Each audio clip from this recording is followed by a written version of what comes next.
Super excited to have an amazing guy on with me here this morning. Rob Marr is fantastic. And before I went live, I was just saying to Rob, he's extremely modest. If you do come across him on LinkedIn, definitely reach out to him and have a conversation with this guy.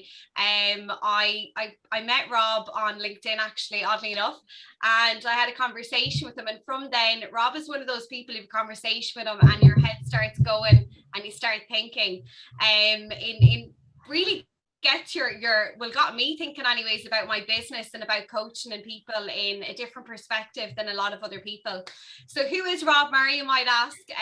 So Rob is he's a fantastic. So he's part of the Next Level program, and he delivers this across clients in Ireland, the UK, Canada, and the US.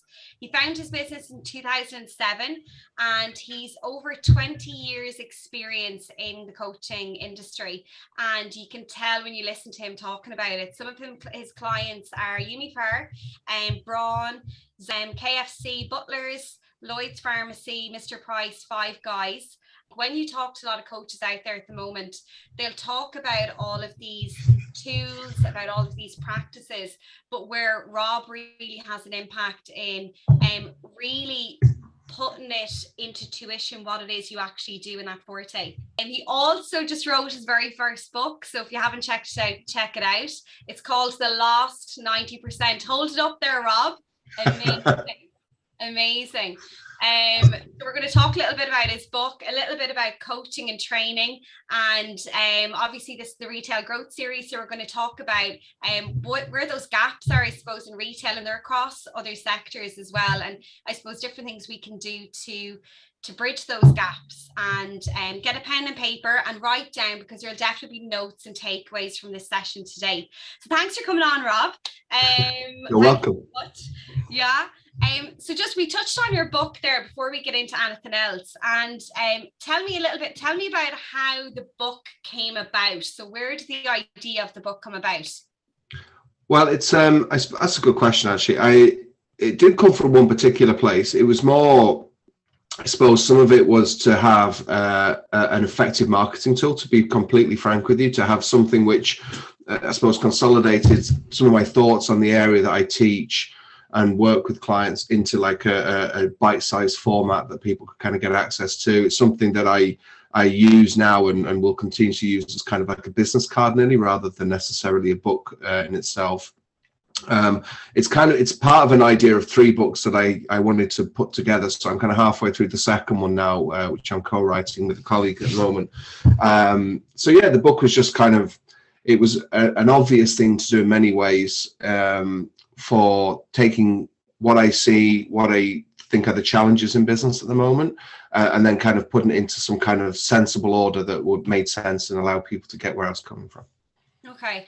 And typically the people that would benefit from reading your book, would it be managers? Would it be training professionals? Like, how would they use it on the job, off the job? What typically would they use it for? I suppose it's not really, like, I didn't want to do one of these kind of 5 steps to this or like 3 steps to that type of thing, because I think that's, I struggle with that sometimes. Is that, like, well, if it was as simple as just following those 3 steps, then everyone would have done it. And it's like you're kind of almost peddling it like you found the mystery to life. And actually, if you just do these 3 things, everything's going to be wonderful, which of course is not true. So I wanted to actually do something that was like, this is how training needs to happen. This is what mentoring is. This is what coaching is. These are shortcomings in organizations the world over. And if you don't understand the foundation of how people actually learn, if you don't appreciate how that fits into your organization, it's going to be impossible for you to address it in a meaningful way. So you're going to keep finding gimmicky solutions to developing and training people. Whereas the title kind of gives a lot away. That this lost 90% is what I think generally what I see is it's a missing piece in a lot of companies. I mean, you've referenced Five Guys there. They're an amazing organization, so people-centric, but they're constantly looking to improve, and coaching is an area that we've just started this program with them this year, where they think there's an opportunity to do that. So, and I think it's because, like, they understand what coaching is. And I think a lot of organizations don't understand what coaching is. And because the people are not trained how to coach, they're not trained how to mentor people, and they don't receive mentoring or coaching, then it's hard for them to give it. So I think there's a whole area that needs to be completely fundamentally readdressed in organizations across the world. And it's not, I think basically it's a shift from being task oriented to being people oriented, and moving away from just focusing on getting the work done all of the time and actually thinking, well, actually, who's doing the work? Maybe we should invest in the people and they will do the work better. So that's the kind of the thesis behind the book. Yeah, love that shift, and love where that focus is going. And for people that don't know what the title of the book is, and they go, what does that last 90% mean? Can you just maybe let us know what that stands for, that 90%? Yeah, so I think it would be, for most people within L&D anyway, we'd be widely accepted that like for someone's development journey to be complete, there needs to be 10% training, 20% mentoring, 70% coaching. So the training is the bit that we're all familiar with, which is typically kind of classroom oriented, where someone delivers information to people that need it. So they don't have the skills, they need the information the other person has, and it's told to them, trained to them. Now, the problem in some cases, that training is not very good. In lots of cases, not very good. But that's the kind of the main method of developing people at the moment, is training them. But then you've got this other 90% that isn't in existence in many organizations, where there is not a coaching and mentoring culture within the business, where people get on the job help from people that are experienced to mentor, to build their confidence, to build their competence. And then we don't get the coaching thing, which is non-directive. It's where you're actually asking questions to help improve someone's performance or help take that performance onto a next level. And those skills don't often exist in businesses. And then on top of that, what a lot of people think coaching is actually is just really telling people what to do on a one-to-one basis, or they think that mentoring, i.e. a collaborative thing, is coaching, and neither of those two things are coaching. So I think there's some misunderstanding about what each of those disciplines are, the training, the mentoring, coaching. I think training is frequently poor, uninspiring, non-effective. Like it's accepted that you lose about 80% of the information you receive post-training if you don't implement it. And on top of that, we often try to overachieve with training. So we give them too much information to try and learn in too short a space of time, when what we actually need to do is give them one subject and then give them lots of time to learn it well. So lots of repetition, lots of encouragement, lots of focus, so you can move through training, mentoring, and get to coaching quicker. But we don't. We go, right, we've got a training day, it's expensive, let's give them all this information, which nobody remembers.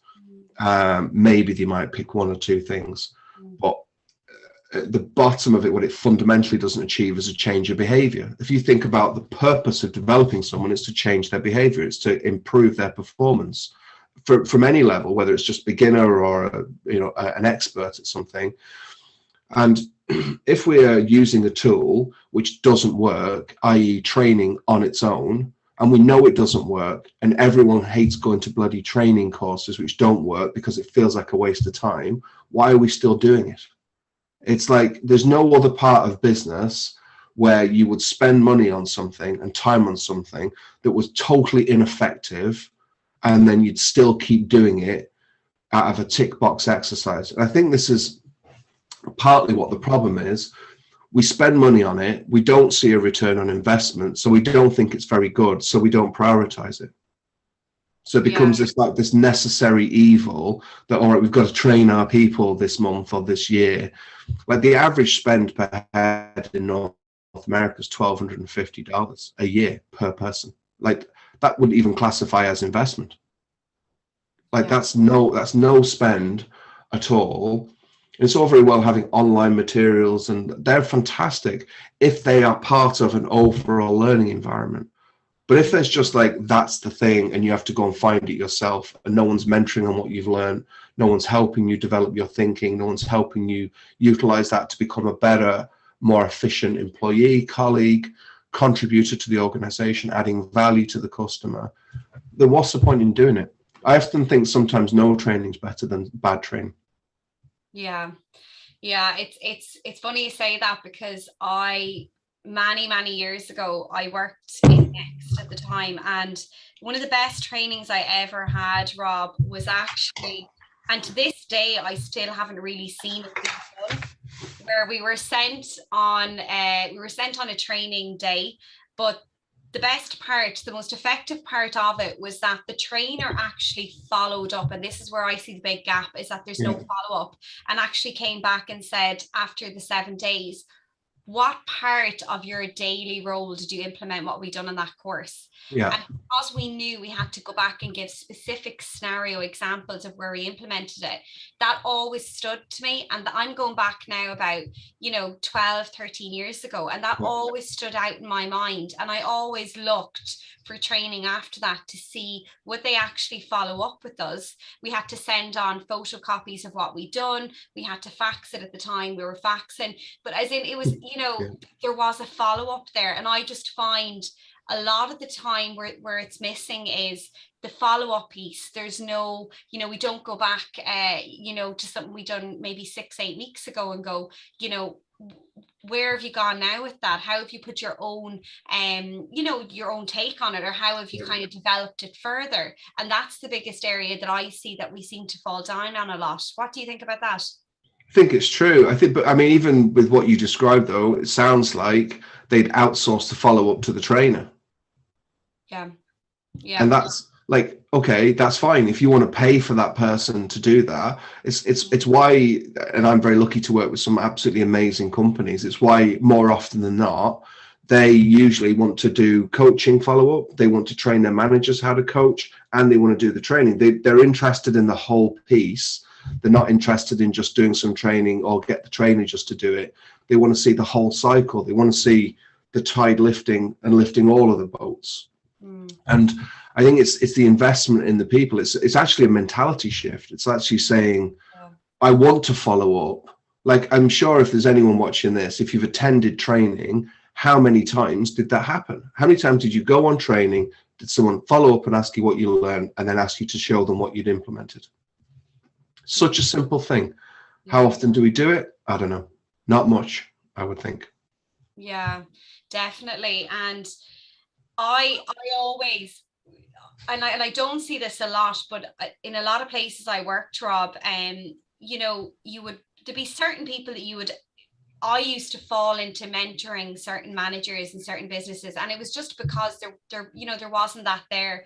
And I remember when I went through, I had gotten a promotion, and it was my first time managing people, and it was it was a hard, when you're working at the same level as people and then you're promoted within that same group, there is adjustment where you're trying to find your feet.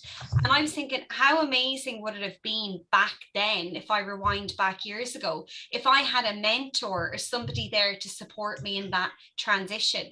And I just think it's something that is really needed at the moment, where in-house mentors can support those people that are maybe having maybe adjusting into those leadership roles for the first time, or they're maybe challenged with people issues for the first time. Do you see a lot of those mentoring programs out there in-house? Because I don't see that a lot at the moment. I see some. Like, I don't think it's completely non-existent, but I think there's often leadership programs. I think there's often attempts from a training perspective to actually, help develop people's skills. I think that transition you've described, I actually think is one of the hardest transitions as an employee to make, when you go from colleague to their manager or their leader. I certainly found it myself when that happened to me, and it's a constant type of conversation that comes up in coaching calls when a client has been promoted through, and it's just helping them make that transition to the new role. Now, again, I work with some great companies, so I'm really fortunate that they often invest back in and say, let's help them with that transition. Let's give them additional coaching. Let's ask. So I see it perhaps because of maybe the type of companies that I'm working with. Like, a company that isn't interested in that wouldn't be working with me anyway. So I'm quite fortunate in that regard. I do think there's a broader challenge, which is we often promote people based on their competence at the last job, but don't give them enough consideration to do with, well, what's the new job look like? So you end up like someone that may have not had to manage people before, or coach them, or mentor, or develop them, or train them. Because they were good at a job, they're now doing a different job. but it's like, but managing, leading people is not the same as being really competent at doing those tasks. So it's like, so what's the different set of skills? What does the new job look like? And what I see quite a lot is, or have seen actually, is like a burnout where someone they still try to do the old job because they're accountable, responsible people, because they take ownership and they want to be successful. They're still trying to make sure that everything they used to do is being done. So they end up overreaching, doing more than they should, and try to do the new job at the same time. And it's like, and they just get really super stressed in the middle. So I think that's where it's being clear what the new job is. It's like, we'll just manage that group of people that you used to be good at that job, but it's like two totally different jobs. Yeah, totally. And a recognition of that that's all it needs, is just a recognition that the new job is not the same as the old job, and you need new skills to do the new job well. You don't need to just repeat the old skills of the old job. Yeah, I think it's so funny you touched on that, because I'm smiling here thinking to myself, many years ago I got promoted quite quickly when in one of the first retailers I worked with, and I remember moving. It was the same job I was in where I was shop floor staff, and I moved from the shop floor up to management. And at the time I got that promotion, I didn't have, to be honest with you, those leadership skills. I was really good at my job. Yeah. And I got promoted because I was good at my job in that particular area, and I was exceeding in it. But I didn't have, and that's why that transition was quite hard, because I didn't have, though, I wasn't used to, I didn't know about delegation. So I went from doing all the work myself to now leading a team. And what ended up actually happening was I done all of the staff's work, including my own, because I didn't understand how to delegate. I felt uncomfortable asking them to do tasks. So I would end up doing my own tasks and all of theirs. And actually, I remember one of the staff turned to me one day and said, you seem really stressed. And I said, oh no, I'm just trying to get everything done. And they were like, I can see that, Louise, but you do have people here that actually want to do the work with you, and we're doing all the work yourself. And she actually pointed out to me that, I'm running around like a headless chicken. And she was like, all of us are here waiting for you to tell us what needs to get done, but you don't want to worry us or give us work because you feel that, you just want us to be happy and whatever. And I didn't realize that, and that was a staff member that pointed that out to me at the time. You know what I mean? Yeah. I remember going, oh my God, I was so caught up in my own head. But again, it goes back to, I didn't, you can't see it at the time. And like that, you're doing the same work because you're in the same company, you're under the same house. It's different if you got promoted or if you moved to a different organization. When you get promoted in-house, the adjustment is very, very different because you're still in that same department.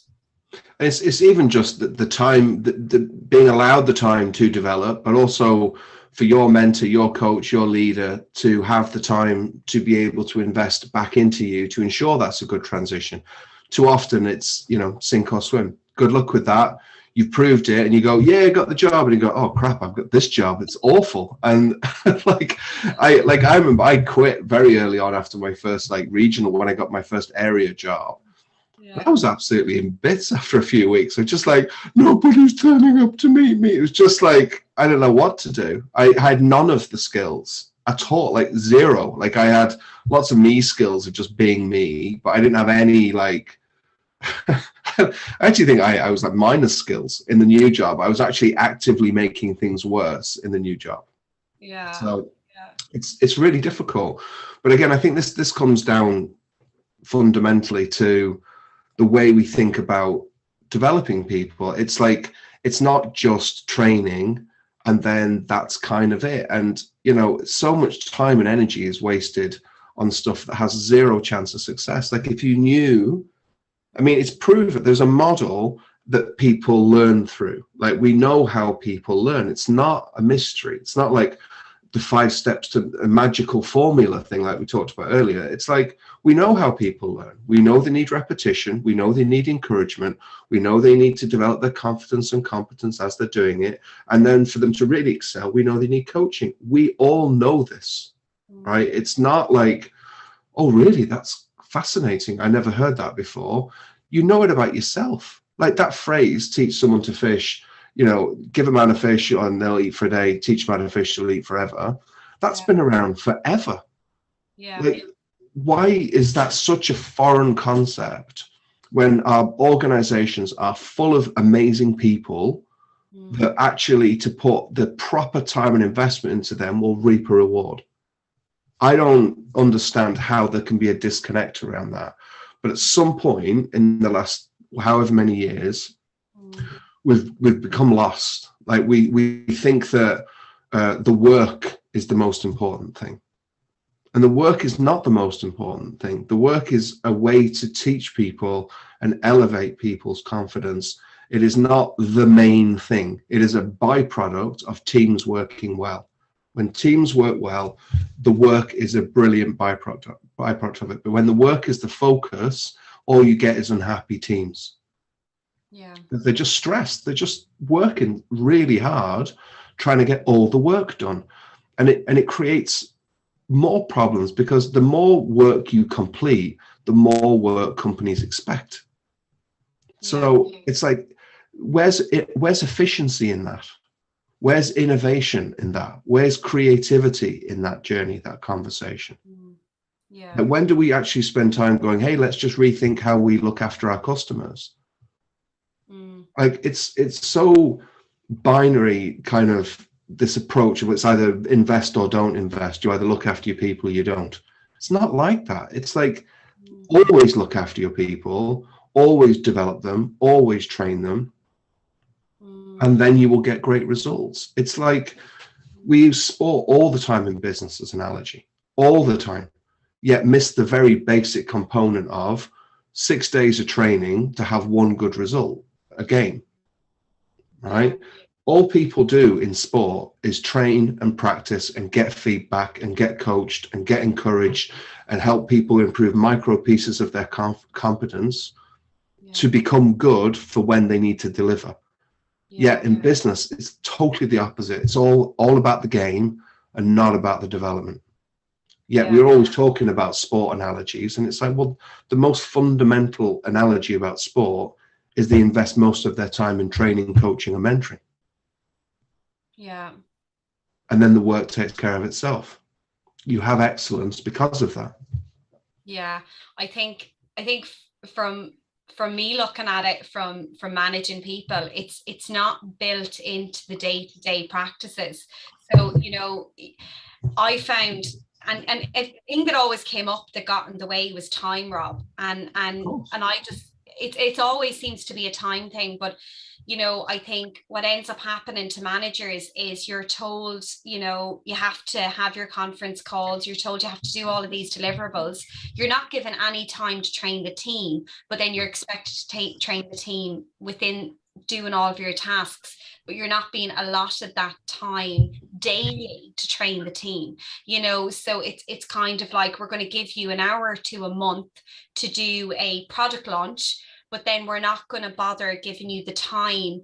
We're not going to give you the hours, the man hours every day to actually set aside this time to do the training. And that's the biggest issue I see, is that when we want to drive KPIs or drive product launches, we'll give the time. It'll be a wham bam thank you ma'am sort of a job. We'll do it once a month, and then they're going to go off into the you know, into the distance, and they're going to do all this selling stuff, and it's going to be amazing, and everyone is pumped up. And then, you know, after you do the launch, it just goes like, kind of plateaus a little bit. Well, the launch was just another piece of work that needed to get done. So the focus wasn't on the developing of people. It's like, what's the information we need to get across to people so that we can do the thing? We can tick the box and then move on to the next thing. Whereas you wouldn't even need to plan for those events if you were developing your people all the time. Yeah. You'd be using that as another way to teach people. Yeah.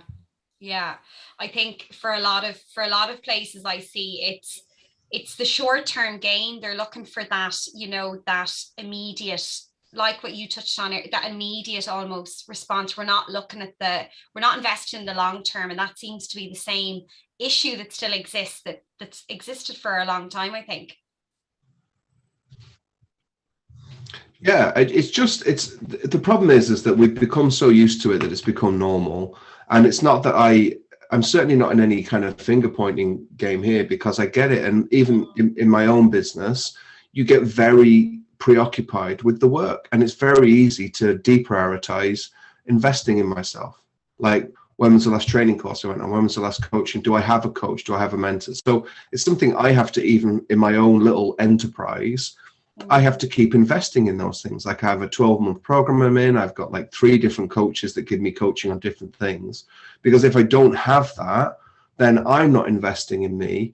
And if I'm not investing in me, how can I talk to other people about it? Like, it's a cultural, and for years, I thought the work was most important too.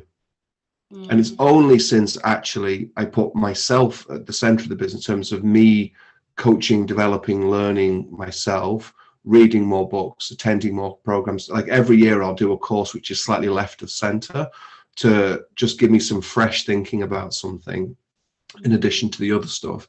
Because I've realized if I don't do that, then I'm not living my values, and it's BS for me to coach other people on how they should put people at the center of the organization if I can't even put myself at the center of mine. Yeah.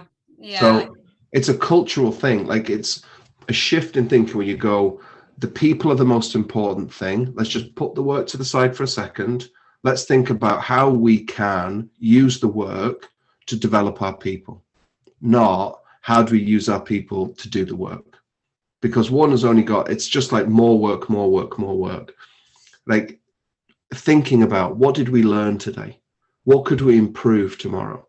Like, what changes do we need to make based on what we learned today? Like, is there something that we could improve on that would actually deliver more value for our customers? It's so basic in lots of organizations. And I get it, right? I get it. I've worked in organizations that are like that. I've run my own business exactly like that. It's very easy to get like attracted to the work because it feels like you're being productive.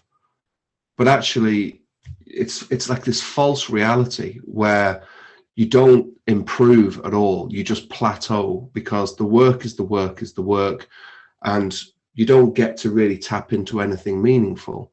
Whereas I'm sure you would agree, and I certainly experience it.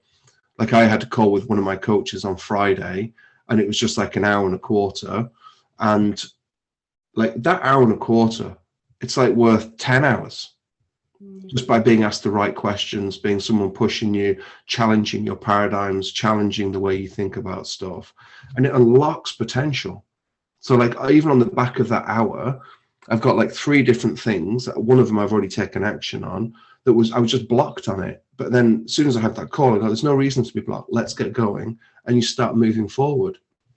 Whereas if it was just about the work, I never would even book the call because I still have work to do, but you don't prioritize the coaching. Whereas actually the coaching allows you to do better work. Yeah. So it's a fundamental thing. I don't blame organization. I get it. I completely get it. I've been that organization, even in a micro way. I've been that organization where it's just work. But then when you go beyond that and you can see the value of not behaving that way, then the benefits can be extraordinary. Like, the transformation that can occur with people at the heart of your business is unbelievable. It's unbelievable. Have you any of those that you can share, Rob? Has there been a thing where you've seen that shift, that turnaround, and what's the impact been? Like, just recently we were working with, I won't mention any of the specific names, but like literally working with one person that was doing 70, 80 hours a week. This is just quite recently. And they've literally described the change in their situation as life changing, right? That it shouldn't be that profound, right? It shouldn't be that I can come in and it be life changing. And I'm not saying that as about me. I'm saying about making some small changes actually for this person with a big team, big responsibility, that shouldn't be such a difficult nut to crack. Like, there was nothing that we worked on together, and she did all of the work. I take no credit for that at all. She did, information's one thing, like implementation's another, right? So, she did everything. She deserves 100% of the credit. But just by having that bit of encouragement, almost permission nearly to make the changes, she then made that change. She did it, which is, again, all her. And it was fundamentally, her role is fundamentally different now because of those steps she's taken. And they're not mad steps. Like, one of them is finish on time. Like, I know that sounds crazy, but just saying that my evening is as important as my day is profoundly different, where it's like the alternative to that is my evening's not as important as my day, so I'm going to flip up the laptop after dinner. Maybe I'll get a chance to put the kids to bed. Maybe I won't. Maybe I'll get a chance to have dinner with my family. Maybe I won't. Maybe I'll get to go and play my sport. Maybe I won't. I've got to get that work done, or the work can wait. That shouldn't be a life-changing thing, but it is for a lot of people. It's just this bleed into their social lives, personal lives, their intellectual lives, like just having some headspace to not be thinking about work. It's amazing to me how very small changes actually, in the grand scheme of things, can yield such a massive return.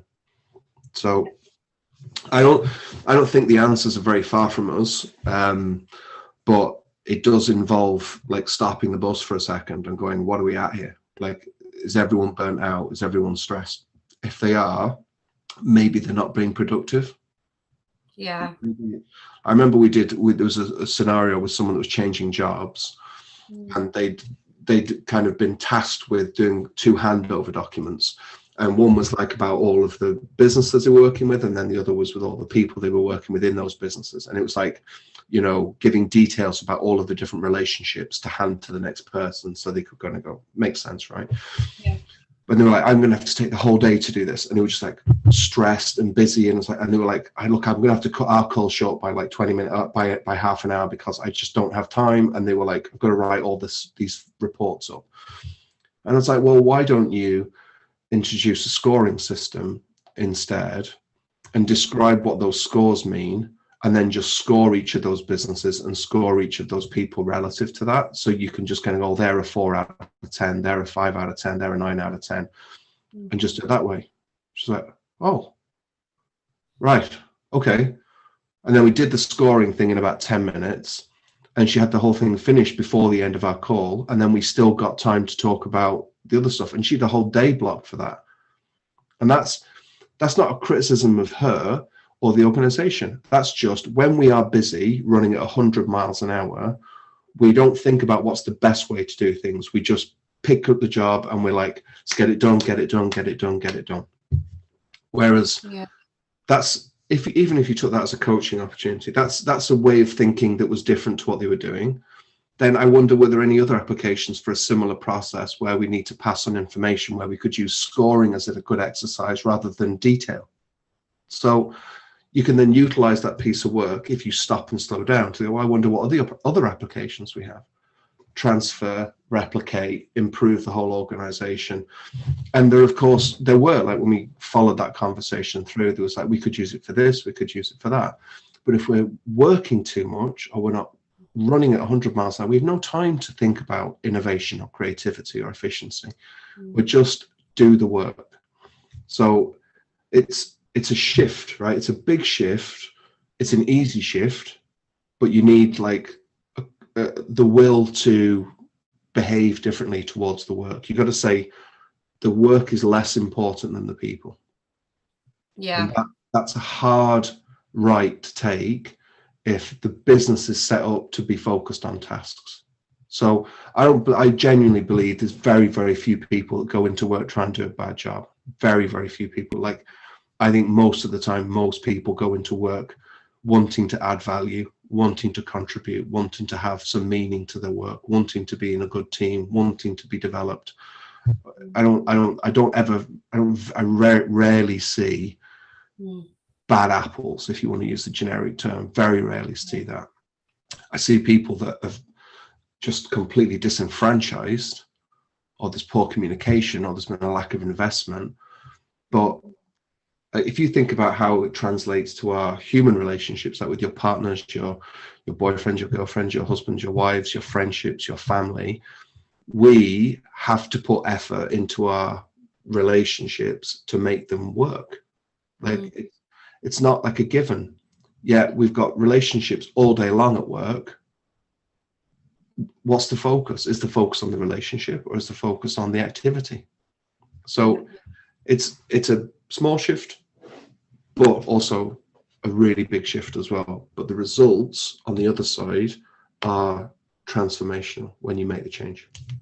Yeah, I love that. It's that inward approach, I think, Rob. And sometimes we focus on the people outside of the business, being the customers and the tasks and stuff, and we forget about the people inside. And a lot of the time, the focus of the people inside would, from my perspective, would be when there's a problem. Like, okay, let's introduce training. There's a problem. We're not meeting the KPIs. Let's introduce training, and then we're gonna bring you all away for a training day, or we're gonna send someone down to train you. We all know what needs to get done. We all know the job. We get trained in the jobs that we know we're able to do, but there's other stuff going on, I think. And you know what? You were talking there about a couple of things, and you said something earlier and it stood out to me because I haven't heard anyone say it before. I think you're one of the only people I've actually heard say this. There's a big focus at the moment around well-being in the workplace. And I think that example you gave of the client, taking the whole day, wanting to get tasks done that she felt was the whole day needing to get done, but really she just needed to implement a process in order to make that task easier that she couldn't see because she was going 90 miles an hour. And you said to me earlier around, we're focusing on the well-being, which is the kind of where we're needing when it's gotten to that point where we don't have any balance.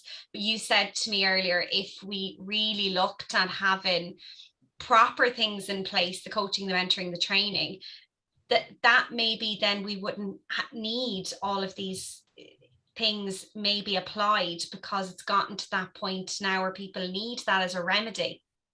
Yeah, I think that's true. And that's not to say there are genuine cases where there needs to be some profound change in organizations, of course, but the topics around wellness and mental health and so on are so important, but that in a way that is culturally where the business needs to get at. Addressing wellness is not putting on a wellness seminar, or addressing mental health issues is not having a talk on mental health issues. It's actually behaving in a way towards people that enable them to have good mental health as much as possible. It's enabling them to choose, I'd rather go for a walk right now to de-stress than to get that thing done by 1 o'clock. And I do it by 2 so I can de-stress a bit. And it's about having the ability for that person to go, do you know what, I'm actually not going to do the work. I'm going to look after myself. And I'm not qualified to speak about wellness or mental health. I'm 1,000% not, right? 1,000% not. But to me, I think if you are caring for people by developing them, investing in them and so on, and giving them permission to contribute, to be of value, to manage their working day, to decide what the appropriate course of action is, to contribute ideas for efficiency, to cut corners and keep quality. People have so much capability within them, yet we don't utilize it. So I think the only person I can speak about with confidence around health and well-being and mental health is myself, because I am me. So that's the only person I feel qualified to talk about. And I know in myself, if I feel like I'm contributing in my work and making a difference, I'm also still able to go for a walk at lunchtime and get some fresh air and not start first thing in the morning and not be working all night and have that balance, then I am a better version of myself. I feel less stressed. I feel less compressed. And you could, running your own business, of course, you can be working at it all of the time, but you're not that productive. Whereas now I actually work probably less than I've ever done in many ways, but I'm infinitely more productive. Like I never had, believe it or not, like the business is performing as well as it's ever performed, but I'm working less. I never had time to do a book before, even though I've been wanting to do a book for nearly 10 years. Yeah. So it's not that I'm working more, it's actually that I'm working on the right things, which allow me time to then add more value. And that book allows me an opportunity to potentially reach more people, or to create more opportunities for myself, or hopefully get some messages across to people that might be difficult for me to do otherwise. So I'm not sure that it's the two necessarily, I think one definitely could help the other. Like if we prioritize people as the main investment, which they often are, they're often the biggest cost to an organization. So if we say, well, that biggest cost should be the thing we invest most of our money into and time, and making those people feel as able as possible to contribute, then the results should flow from that. And where they don't, then we can have those conversations with people as adults and say, well, look, we're giving you lots of opportunity to demonstrate how good you can be, but you're not taking that opportunity. What can we do to help with that? It doesn't need to be this attritional, you're performing or you're not performing. It doesn't need to be productivity versus no productivity. It can just be, let's put our time and investment into people meaningfully on a daily basis, not as a course or a training event, but on a daily basis, coaching people, mentoring people, being interested in their ideas, encouraging their contribution, and let's see where that takes us. I don't think that's a hard message to sell. It's like put time and energy into relationships which are important. Maybe you'll get something out of that. Yeah. Just a thought. And like as I say, I'm very lucky to work with a number of organizations. So some of the people on the list there past, some of them present, and some obviously new clients that we're working with at the moment. And what's consistent in them when we start talking in the first place is their intention and focus on valuing their people. And to me, that's a green light for me. As soon as we start talking about what's needed and they ask questions like, what's the right thing to do here? To me, that's like amazing, because you're not going to agree to everything. No one has unlimited budgets for things. But when organizations are saying, what's the right thing to do? What's the best way we can support our people? What's the best set of skills we can give them? You're immediately kind of going, this probably has a very high chance of going well, because they're aligned. They may not, but some of them by their own admission would say, well, we're not where we want to be, but they're on that process of putting the people at the center of the business. And some organizations culturally just have it, they just do have it. But it shouldn't be just taken as granted that that's always the case, like it takes intention from leadership and ownership of those organizations to want to put their people first. And I also fully accept it's really hard to do that, because there's a lot of work to do. And we've got limited resources in some cases and high expectations. So there's no such thing as a light switch with any of this. If it was, I'd write a book on that. I'd just go, just do this, and then everything's going to be fine. And then everyone does it and everything's fine and I make millions, right? It's the problem with it is it does take time, and it does take investment, and it does take effort, human effort, working with other humans to improve and increase the value in each other. That takes a bit of effort. And at the same time, you think, oh, what about the work though? And it's like, well, the work will get done. It's okay. These are conscientious people, but the focus has to be on them, so they can be adults and contribute in a way that's really meaningful, which then helps them feel good to be part of that organization. And that can be done in small businesses too. It doesn't have to be like the Googles of this world or whatever. It can be achieved in a shop. Like, you've all been in those businesses where you go, oh, it's lovely in here. It's really nice. Like, the staff are great. It's a good vibe. You can have like 3 people and have that vibe. Like, I try to create that vibe in my little venture, because I want to work with people that are similarly motivated. I want to encourage them. I want to support them. I want them to encourage and support me, because it helps us do more, all of us. So it's really exciting, but oh my God, there's so much work to do. And it's no judgments needed here. It's like we all work very, very hard. We're all very, very busy. So there's a lot of priorities that need to shift, and you can't rush that. It takes time. So you need some empathy and some care around the length of the journey. But also, if you don't start, then it never happen. So it's committing to that long-term investment where you're going to get the biggest return on it, which I think is your people.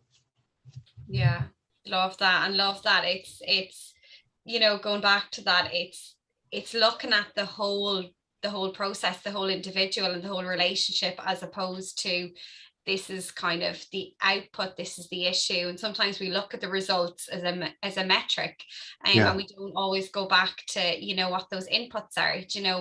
And you talked a lot around, I'm hearing a lot around the behaviors and all of that, and people and behaviors, people are very attached to their behaviors. We're very attached to our habits and behaviors, and I think that's something that takes a while to really crack. I don't think it's something that you don't do, and it's a lot of work on the individual as well, a lot of reflecting, a lot of the learnings I took when I was in leadership roles, when I had to have difficult conversations with people. I used to journal, and oddly enough, I found journaling really helped me self-reflect how I was maybe coming across, and how I was dealing with those difficult conversations with people, because I didn't have a mentor, there was no coaching program, but how I had to try and get through it was journaling, because I lead with emotion. So I'm an emotionally led. It doesn't mean I start crying at the drop of a hat. For anyone out there, but I do. I have a lot of empathy, and years ago, if you had a lot of empathy in leadership roles, people would perceive that as you being, and it's not seen that way now, but it was seen that way a long time ago, that you were maybe a little bit weak, or maybe that you were having that flexibility about you. Well, you have to be stern, and and it was never my way of leading. But I found the journaling thing really helped me, because it was like, well, is it all about me? And what I figured out from journaling was, having difficult conversations, I would go into myself and I would make it all about me, when it really wasn't about me at all. I needed to get out of my own head and make it about the person and the situation, and be abstract in that process, and look at it really more logically in that sense, and taking away that my own way of feeling about the situation or attachment to whatever that issue is, and taking that piece out of it. And that was a big learning piece for me, and even people I've worked with, I've said, have you tried writing it down? Because there's a lot of perspective when we write. When you write things down, and I do a lot of brain dumps, where I write things down, and it helps get it out, but also helps solidify what actually is going on, that you can actually make sense of it a little bit as well. So I loved hearing this. And do you know what, Rob, I don't know if you realize this, but when you're talking, your passion comes through so much, when you're talking about different things, it's so obvious. I cannot wait to read this book, because I love hearing about all these different stories that you have, and anything you say, it's really practical, and it takes all of the kind of, a lot of people use jargon words in the L&D space, and I've seen it a lot, and I think it really not puts people off, but it kind of makes it appear that it's harder to do than what it actually is.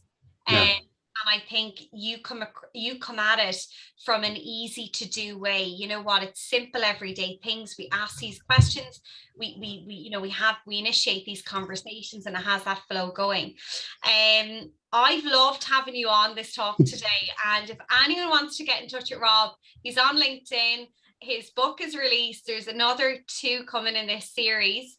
And it's robmarr.ie. He's amazing. I definitely have a call with him and chat to him, because from a people perspective, he has so many creative ideas, and he's so much experience in that piece as well, that he can definitely help if you're feeling in any way that you need that bit of advice, support, and touch base with him. Thank you so much, Rob, for your time today. You're welcome. It's been fun. Thanks for asking me. It's nice to be asked, and I appreciate it. Thank you for giving me the time. I've enjoyed it.